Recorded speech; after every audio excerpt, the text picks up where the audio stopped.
la vía endógena de presentación antigénica, que es mejor conocida como vía citosólica, ¿no? Mediada por el HLA de tipo 1, quien realiza la presentación antigénica del linfocito TCD8. En la vía exógena de presentación antigénica, acá las células que participan de manera importante son las células profesionales presentadoras de antígenos. Estas son los macrófagos, células dendríticas, linfocitos B. ¿Ya? Estos capturan agentes patógenos que están fuera de la célula, es decir, los extracelulares, ¿no? Entonces, mediante el mecanismo de la endocitosis, fagocitosis, si se trata, por ejemplo, de los macrófagos, capturan al agente patógeno y lo van a fagocitar, ¿cierto? Formando lo que se conoce como el fagosoma. Al fagosoma se le va a unir otra vesícula, los lisosomas, quienes al fusionarse forman el fagolisosoma, en el cual es posible fragmentar el agente patógeno. En este ejemplo, ahí dice antígenos bacterianos. Los antígenos bacterianos, ¿qué componentes tienen? Componentes lipídicos, carbohidratos, proteínas, ácidos nucleicos. ¿Qué componentes nos interesan para la presentación antigénica? Son los proteicos, ¿no? Entonces, podemos tener dentro de sus fragmentos agentes proteicos. Por otra parte, ¿qué pasa al final del retículo endoplásmico? El estímulo de la captura del agente patógeno hace que sea posible sintetizar mayor cantidad de HLA de tipo 2, ¿ya? Y eso sucede a nivel del retículo endoplásmico. Empiezan a formarse las cadenas alfa y cadenas beta del HLA de tipo 2 y formarse la hendidura o el bolsillo entre ambos. Como ustedes recordarán, a nivel del retículo endoplásmico, mediante los ribosomas, todo el tiempo se van sintetizando proteínas como parte del metabolismo celular, ¿no? Se sintetizan proteínas para que la célula cumpla diferentes acciones, funciones específicas.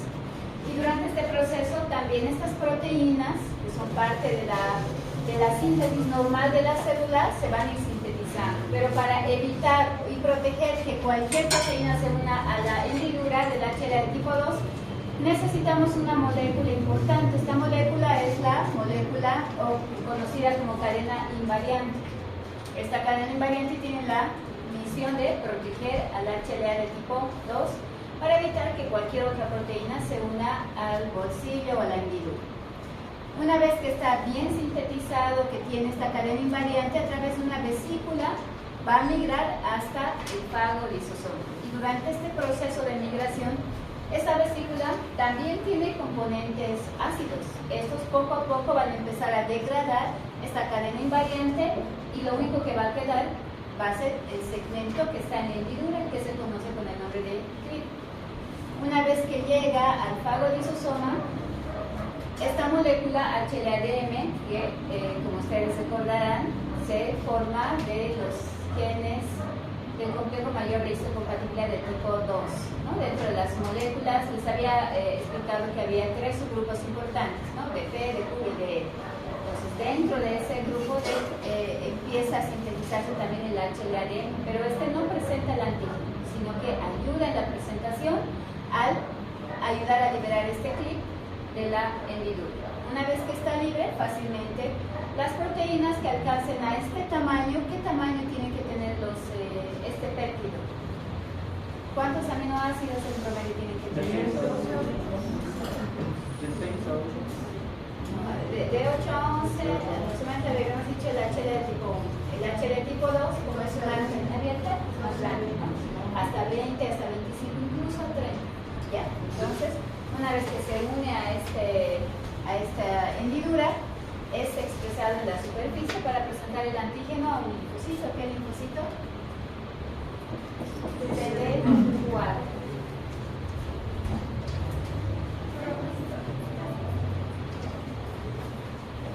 ¿A qué se conoce como vía de presentación cruzada o también conocida como la retrotranslocación? Sabemos que a través de la vía citosólica mediada por el HLA de tipo 1 se presenta el antígeno a un linfocito TCD8, pero esta vía de presentación cruzada inicia como una vía exógena de presentación antigénica, es decir, que puede capturar agentes patógenos extracelulares, ¿no? Inicia como una vía extracelular. Sin embargo, en el interior,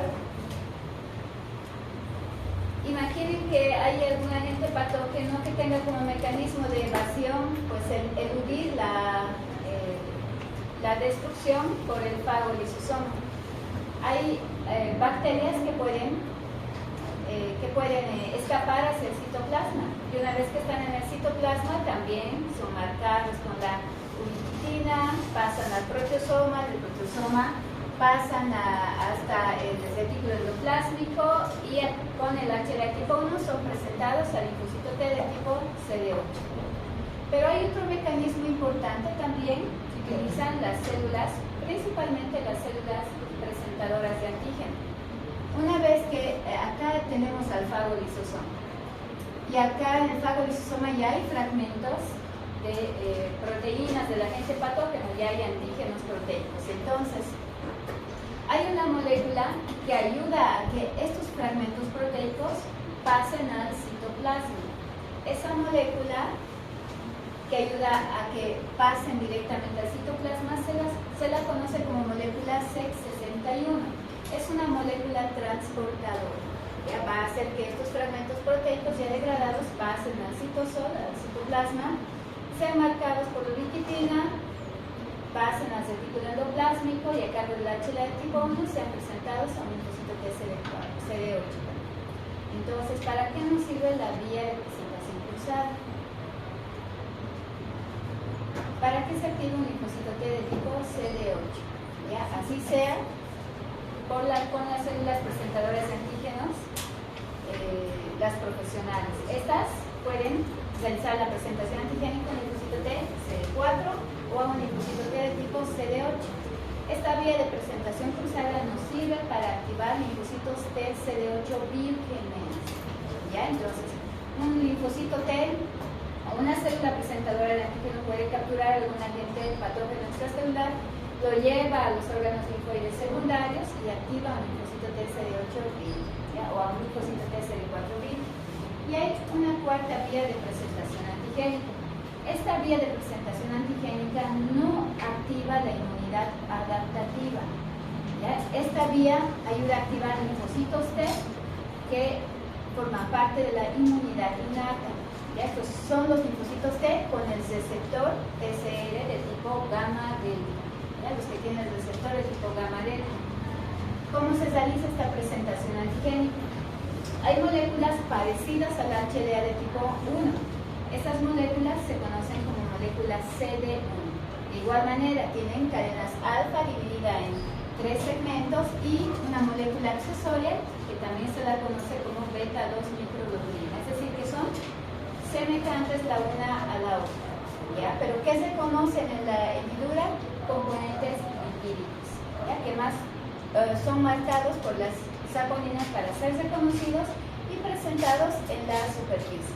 ¿Qué célula vendría a ser esta? La que puede realizar la presentación antigénica a un linfocito T gamma delta. ¿Qué célula creen capaz de realizar esta presentación antigénica? ¿Serán todas las células nucleadas?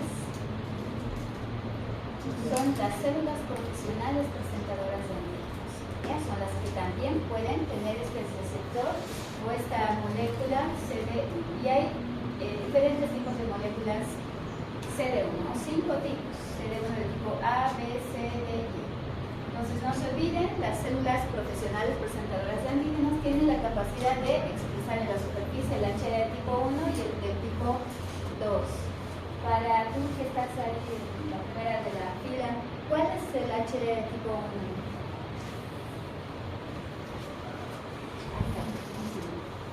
¿Este o este?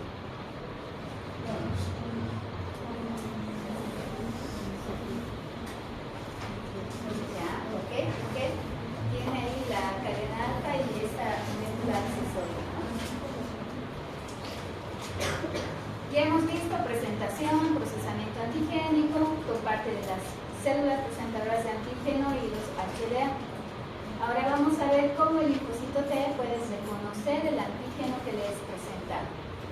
Este linfocito T, habíamos dicho que solamente reconoce antígenos proteicos, ¿no? Componentes proteicos. Por tanto, para este reconocimiento necesita de un receptor específico. Ese receptor se conoce con el nombre de TCR. Este TCR, ¿cómo está formado?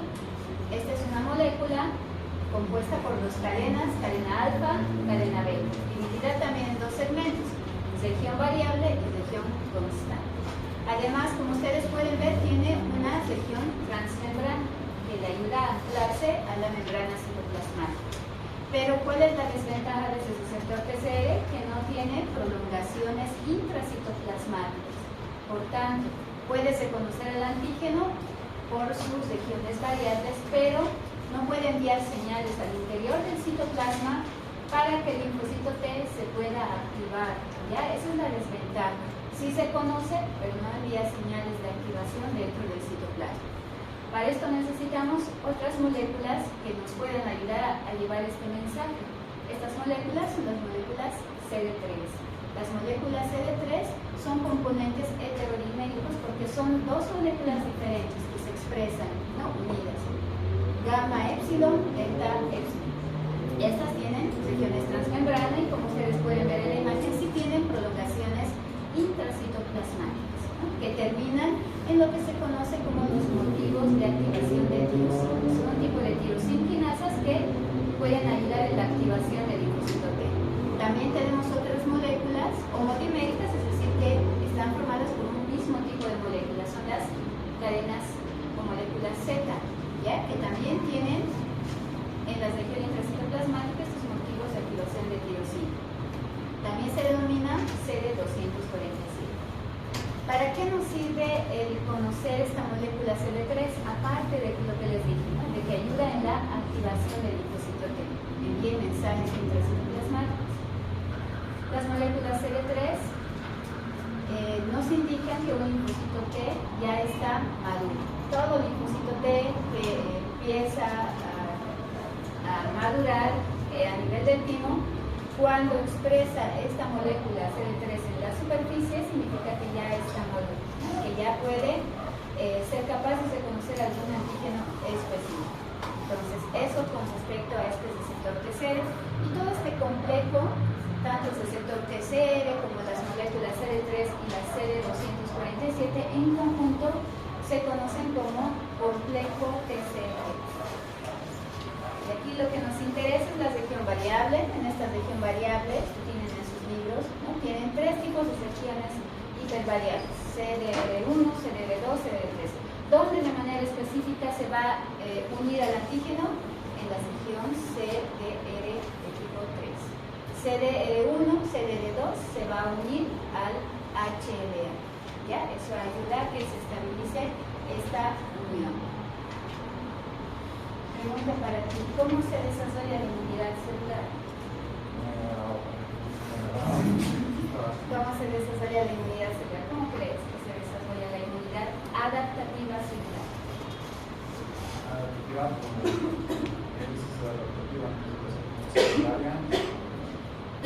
Ahora estamos hablando del linfocito T. ¿Cómo el linfocito T puede llegar a activarse y llegar a diferenciarse y cumplir la función específica del linfocito T?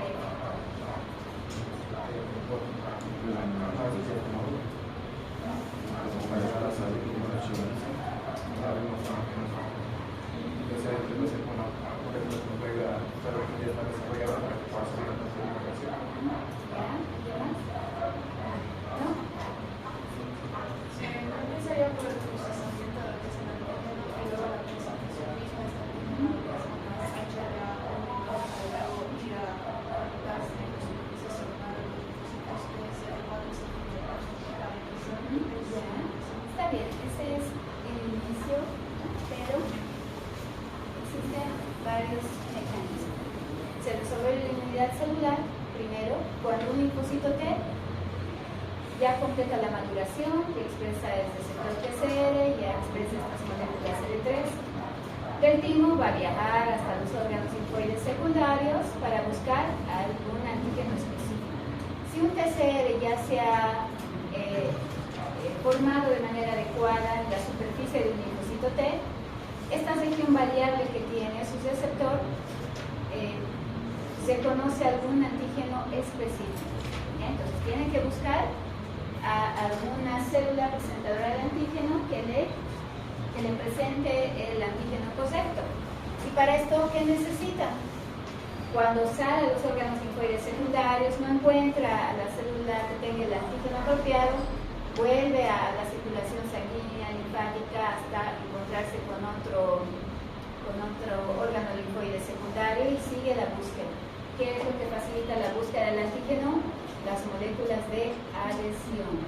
El hecho de que el linfocito que exprese moléculas de adherencia ayuda en la búsqueda del antígeno, ¿no? Porque ayuda a que se pueda adherir a los vasos sanguíneos, a que se pueda adherir a los tejidos. ¿Ya? Y estos son ejemplos de moléculas de adherencia celular. Una vez que encuentra al antígeno, ya habíamos visto cómo se realiza el procesamiento, presentación antigénica. El linfocito T tiene que enviar estas señales de reconocimiento del antígeno al citoplasma y del citoplasma al núcleo para que se pueda activar. Una vez que se activa, el linfocito T empieza un proceso de lo que se conoce como la expansión clonal, ¿no? Es decir, que en un linfocito T activado que sabe reconocer un determinado antígeno, empiezan a formarse miles y miles de clones del mismo linfocito T, ¿no? Y este linfocito T ya es un linfocito T efecto. Dependiendo del estímulo del agente patógeno que captura, dependiendo del estímulo de qué célula realiza la presentación antigénica y dependiendo del estímulo de qué citocinas también sinteticen las células presentadoras de antígenos, pueden hacer que el linfocito T se diferencie en subpoblaciones linfocitarias. Depende del estímulo. Puede ser que se diferencien en linfocitos T helper de tipo 1, T helper de tipo 2, 17 y demás. ¿Ya? Entonces depende del estímulo la diferenciación. Y una vez que se diferencian, van a migrar hasta el lugar del daño, ¿no? Para cumplir las funciones efectoras y otorgar una mejor respuesta de defensa al organismo. Entonces, ¿qué pasa cuando este linfocito T, estamos aquí, esta es la célula linfocitaria, encuentra al antígeno específico que es presentado por una célula profesional presentadora de antígenos? Esto es lo que se conoce como la sinapsis inmunitaria, ¿no? Una unión temporal entre una célula de respuesta inmunitaria con otra célula de respuesta inmunitaria. Acá ustedes pueden ver, ahí dice en el inciso 1, interacción del TCR con el péptido presentado. Para que se active el linfocito T, necesitamos de 3 señales de activación, no se vayan a olvidar, puede ser pregunta de examen o de repaso. ¿Ya? Entonces, cuando un linfocito T, para una condición, o son condiciones para que el linfocito T se active, necesita 3 señales de activación. La primera señal de activación es la presentación antigénica. ¿Ya? Y esto se da mediante la unión del TCR con el HLA, ¿no? Y su antígeno. ¿Ya? Esa es la primera señal de activación. Segunda señal de activación es la unión de las moléculas coestimulantes. Son moléculas, estas moléculas coestimulantes son moléculas accesorias que van a expresarse en la superficie de un linfocito T, ¿no? Y en la superficie de las células profesionales o las células presentadoras de antígenos. Cada molécula, por ejemplo esta, es una molécula coestimulante, se conoce como la molécula CD28. Esta CD28 tiene que tener su ligando, una molécula a la que se va a unir. El ligando vendría a ser la molécula CD80 o CD86. Ambas actúan como moléculas coestimulantes. ¿Ya? Entonces, segunda señal de activación es la coestimulación, el hecho de que ambas moléculas se puedan unir. Tercera señal de activación, no está acá en la imagen, pero es la síntesis de citoquinas. Tercera señal de activación. ¿Quiénes sintetizan las citoquinas? Las células presentadoras de antígenos pueden sintetizar diversas citoquinas para estimular a que el linfocito T se active también. ¿Ya? Entonces, hay 3 señales de activación: presentación antigénica, coestimulación y la síntesis de citoquinas. Okay. En esta sinapsis inmunitaria, no sé si recuerdan, se dividen en 3 zonas importantes. ¿Quién sabe? ¿Quién recuerda? Los que participen al finalizar la clase me van a decir para que les ponga su nota de participación. ¿Quién recuerda? ¿Cuáles son las zonas de unión de estas células, de esta sinapsis inmunitaria? Hay 3 zonas de unión.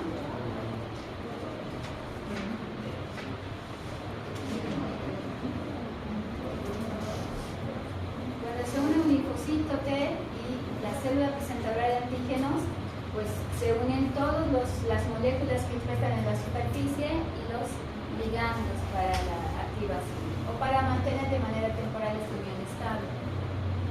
Hay 3 zonas de activación. Esas 3 zonas de activación pues se dividen en 3. La primera zona se conoce como la zona central. La zona central está conformada por la unión del TCR con el HLA, obviamente el antígeno. También las moléculas, estas moléculas accesorias que ustedes recuerdan, ¿no? La CD4, CD8, que se anclan al HLA de tipo 1, de tipo 2. También está la unión de las moléculas coestimulantes. Entonces hasta acá, de acá para arriba, todo esto es la zona central. ¿Ya? Zona central. Zona periférica, la unión de las moléculas de adherencia. Las moléculas de adherencia ayudan a estabilizar esta unión temporal entre célula y célula. Ya hay diversas moléculas de adherencia, por ejemplo la LFA3, una célula presentadora de antígenos se une con la CD2 o también conocida como LFA2. ¿Ya? La LFA1 se une a la ICAM, ayudan a mantener estable.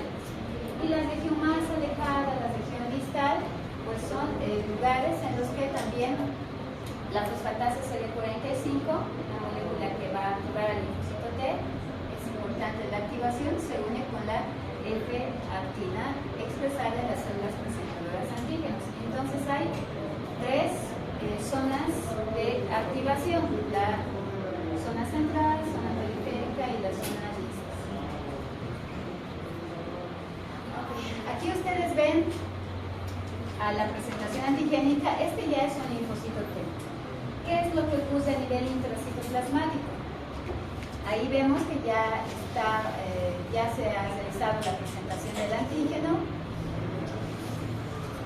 Una vez que se realiza esta presentación del antígeno, ya les había dicho, ¿no?, que las moléculas CD3, que son estas, y CD247 tienen a nivel intracitoplasmático lo que se conoce como los motivos de activación de tirosina. Por otra parte, ven una molécula ahí, la CD45. La CD45 es una fosfatasa. Va a ayudar a quitarle un fosfato a estos motivos de activación de tirosina, o a las tirosinquinasas intracitoplasmáticas que están aquí en el citoplasma, ¿no? Estas ayudan a desfosforilar a los motivos de activación de tirosina, y esto hace que atraiga a otras moléculas conocidas como SAP70. Estas inician 3 cascadas de activación. Cascada, bueno, cualquiera puede ser, no son 3 cascadas, 1, 2, 3. Entonces, una cascada inicia con la activación de la fosfolipasa gamma 1. Esta pues va a hacer que se active el fosfatidil y inositol difosfato y se convierte en inositol difosfato. A su vez libera en el citoplasma gran cantidad de calcio. El calcio activa la calcinurina, y aquí lo importante, no les voy a preguntar todo esto. Sí tenemos que saber qué factores de transcripción nuclear van a activar. Ya todo este paso va a ayudar a activar a un factor de transcripción nuclear que se conoce como NFAC, o NFAC. Después puede diacilglicerol activar otras proteínquinasas hasta llegar a que se puede activar otra molécula, un factor de transcripción nuclear que se conoce como el NFKB. Y por último, a través de esta otra molécula que ustedes ven en la superficie del citoplasma, se conoce como molécula LAT. La molécula LAT activa otras proteínquinasas o moléculas moléculas RAS en el interior del citoplasma que da lugar a la formación de la molécula APO. Entonces, ¿cuántos factores de transcripción nuclear tenemos?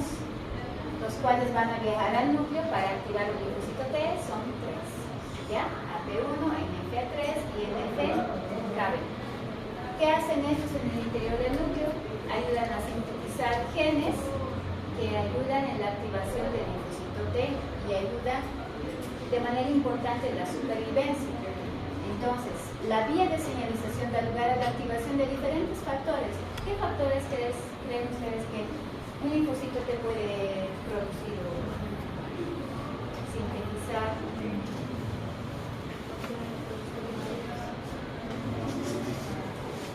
Ya llega al núcleo el estímulo y una vez que llega al núcleo el estímulo, el linfocito T se activa, produciendo, sintetizando varias moléculas importantes. ¿Cuáles son? Puede entrar como pregunta de examen.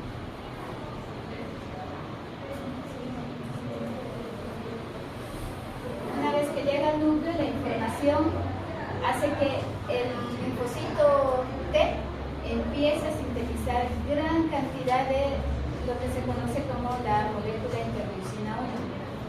También empieza a sintetizar receptores de alta afinidad para la interleucina 2. ¿Por qué será tan importante que sintetice la interleucina 2 un linfocito T? ¿Qué creen? ¿Acción citotóxica? Ya.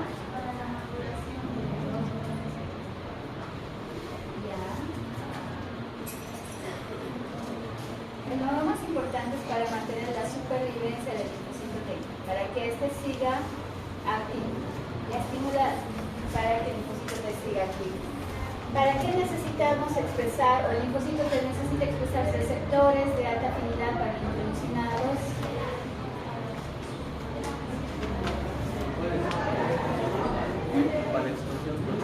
Sí, ayuda en la expansión. Pero un linfocito T, ¿a qué se refiere con acción autócrina? Que se estimula a sí misma. Se estimula a sí misma. Esto sucede con ese receptor. Entonces, un linfocito T ya activo empieza a sintetizar gran cantidad de interleucina 2. La interleucina 2 se une al receptor para la interleucina 2 que expresa el mismo linfocito T. Eso hace que el mismo linfocito T se mantenga activo y también tiene una acción paracrina. Que la interleucina 2 que produce el linfocito T ayuda a otro linfocito T cercano para que se mantenga activo. Expresión de moléculas de adhesión, ¿para qué nos sirve? Para que el linfocito T activo viaje a este lugar del daño, ¿no? De manera efectiva. Expresión de moléculas CD40L. Las moléculas CD40L son moléculas coestimulantes o accesorias también, ¿ya? Que ayudan en la unión de otras células presentadoras de antígeno, más que todo los linfocitos B, para estimular la activación. Liberación de vesículas secretoras. En el caso alguien me dijo, no, activa linfocitos TCD8. ¿Qué pasa si un linfocito T se activa? Un linfocito TCD8 empieza a sintetizar en su citoplasma las vesículas, estas vesículas citolíticas, ¿no? Que tienen percolinas, tienen granzimas en su citoplasma, ¿no? Convierte a un linfocito CD8 en un linfocito de efecto. Y producción de proteínas antiapoptóticas. Los linfocitos T pueden sintetizar moléculas antiapoptóticas, ¿no? Derivadas de la gran familia de las moléculas BC. Entonces, no se olviden de esta acción de los linfocitos T una vez activados. Accesorias que activan a los linfocitos T. Doctora, si podríamos dedicar a los chicos afuera, ¿cómo va más bajo? Se puede activar, ya les había dicho, no es importante la segunda señal de activación. Hay moléculas accesorias que nos ayudan en la activación. ¿Cuál es el objetivo de la activación? Generar a partir de un grupo de linfocitos T vírgenes un gran número de linfocitos T efectores y linfocitos T de vida larga, es decir, linfocitos T de memoria. Para esto, ¿qué necesitamos? Para que un linfocito T se active, necesitamos que haya una especificidad correcta, es decir, que se una el antígeno adecuado en el receptor del linfocito T. Necesitamos, obviamente, que HLA se pueda activar y expresar en la superficie. ¿Qué pasa si por alguna razón no se expresa el HLA en la superficie? No se va a presentar adecuadamente el antígeno, simplemente no se va a activar la inmunidad adaptativa. Eso vamos a ver más adelante cuando veamos inmunodeficiencias. En inmunodeficiencias primarias, por ejemplo, el HLA de tipo 1 y de tipo 2 deja de activarse. Pueden no funcionar de manera correcta las moléculas coestimulantes que vamos a ver ahora. Entonces, o pueden no sintetizarse las citoquinas que actúan en la tercera señal de activación, como les había dicho, ¿no? Aquí acá tenemos muy importantes las moléculas coestimulantes. Entonces, vamos a ver ahora estas moléculas coestimulantes. Ya les había dicho, ¿no? Se requieren 3 señales, 3 condiciones, 3 pasos para la activación. ¿Cuáles habíamos dicho?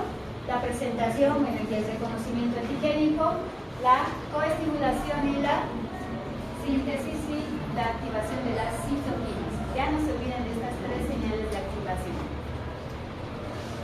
Acá, presentación antigénica, acá están las flechas, ¿no? La señal de coestimulación, acá tenemos, ¿no? Una molécula coestimulante, y la tercera señal, la liberación de citoquinas. Si ustedes se fijan ahí, ¿quiénes están produciendo las citoquinas? Las células dendríticas pueden presentar. Por ejemplo, pueden sintetizar la interleucina 12. Esta interleucina 12, además de que contribuye en toda esta presentación antigénica, la interleucina 12 hace que el linfocito T se diferencie en un linfocito T helper de tipo 1. ¿Ya? Entonces, ayuda a la diferenciación del linfocito T. Actúa como tercera señal. Esto ya lo hemos repetido varias veces, ¿no? Solo los linfocitos T para su activación responden a antígenos proteicos, ningún otro tipo de linfocitos T. ¿Qué son las moléculas accesorias? Las moléculas accesorias pues son moléculas que se expresan en la superficie citoplasmática tanto del linfocito T como las células presentadoras de antígenos. No se conocen antígenos, esa no es la función principal. ¿De quién es la función principal de reconocer antígenos? HLA tipo 2. No se conocen antígenos, pero sí participan en la transducción. ¿Qué significa? Si esta molécula es una molécula coestimuladora, se une en la sinapsis inmunitaria, acá sí se conoce el antígeno, pero estas ayudan en el proceso de transducción, es decir, llevar el mensaje al citoplasma, al núcleo, para la activación del linfocito T. Por tanto, sin señal de coestimulación no es posible la activación de un linfocito T. Para ti, ¿qué se entiende por segunda señal de activación? ¿Por qué células participan? Acabamos de decir. ¿Qué células? O digo, pero ¿qué moléculas? Sí, para ti. ¿Cuáles?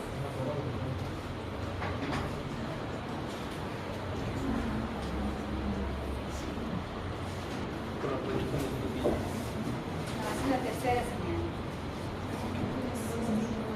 Coestimuladoras, moléculas coestimuladoras. Ahora vamos a ver más a detalle cuáles son esas moléculas coestimuladoras. Entonces, segunda señal, no se olviden, la señal que permite la activación completa del linfocito T. Ya les había dicho, sin coestimulación no hay activación de linfocitos T. ¿Ya? Esta es una lista de las moléculas accesorias de los linfocitos o los TCR. Si ustedes se fijan en la primera columna, son moléculas que expresa un linfocito T. Segunda, el ligando son las moléculas que expresan las células presentadoras de antígenos. ¿Qué acción tienen cuando se unen cada una de ellas? Adhesión en la tercera columna. La CD4 más la molécula MHC2, ¿qué función tiene? Ayuda a adherir, ¿no? A mantener esa unión estable. La CD4, ¿en qué segmento del MHC o del que el MHC se une, se ancla. Hemos repetido en las clases anteriores. CD4, ¿en qué segmento del MHC se va a unir?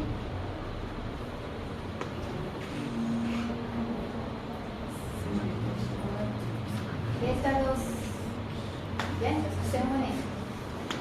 Mecanismo de adhesión y la transducción. CD8 a MHC de tipo 1 también se adhiere y hay transducción. ¿Por qué decimos que hay transducción? Porque la CD4 y CD8 también tiene prolongaciones intracitoplasmáticas que ayudan en el inicio de la activación.